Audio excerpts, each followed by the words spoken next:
ঠিক আছে।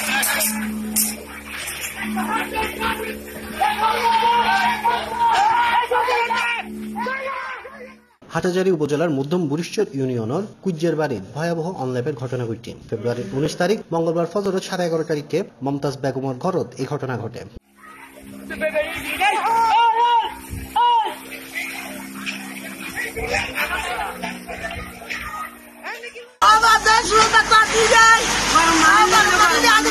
শুলো কি গেছে? শুলো না বন্ধু, শুলো।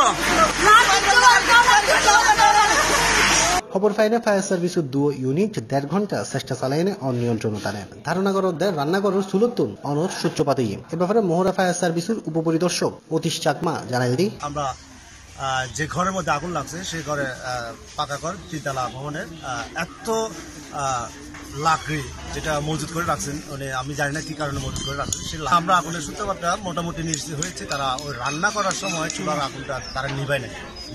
নিভানোর কারণে তারা ওই চুলা চলন্ত অবস্থায় তারা রেখে নিচে নামছিলেন। ওই নিচে থাকা অবস্থায় চুলা থেকে আগুনটা। ঘটনাস্থলত 15 নং বুড়িশ্বর ইউনিয়ন পরিষদের চেয়ারম্যান মোহাম্মদ রফিক জায়েনে ক্ষতিগ্রস্ত পরিবারের প্রয়োজনীয় বাজার সহ কিছু নগদ টিয়া সাহায্য করে। এই এলাকার অভিভাবক, হ্যাঁ, এই এলাকার হাতে মাই তো আর তো দায়িত্ব পড়ছি। আজ তারা মাসে মাসে খাবানো দরকার, বছরে বছর খাবানো দরকার। যেহেতু তারা অসহায়, এটা ওটা 500 মাইযোগ্য পোয়া ছোট পোয়া, তো এটা কিচ্ছু নাই। আজ প্রায় 10-20 বছর হইতে তিল করে যা কিছু জোগাড় করছি, হ্যাঁ, এই তারা আজ ব্যাগকে 1 ঘন্টা 2 ঘন্টা বলতে ব্যাগকে গেই গই। জেক্স নিউজ, সিপ্লাস টিভি।